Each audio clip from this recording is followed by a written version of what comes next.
జీవితంలో చాలా కష్టపడి పైకొచ్చాడు.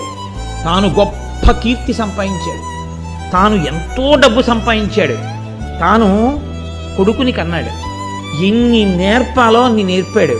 ఆ కొడుకు వంక చూస్తూ మురిసిపోయి చాలు, ఇలాంటి కొడుకున్నాడు, ఇంకేం కావాలి. ఇది జీవితంలో ఉండే ప్రస్థానం. లోకంలో తల్లిదండ్రులకి గొప్ప సంతోషం ఎప్పుడో తెలుసా? తాము పెంచి పెద్ద చేసుకున్నటువంటి బిడ్డలు ప్రయోజకులై వాళ్ళు అమ్మని నాన్నని ఎంతో సంతోషంగా చూస్తున్నారనుకోండి, ఆయన పడ్డ కష్టాలన్నీ మర్చిపోతాడు. ఆ తండ్రి ఐశ్వర్యం కన్నా ఆయన గర్వంగా చెప్పేది ఏం చెప్తాడో తెలుసా అండి?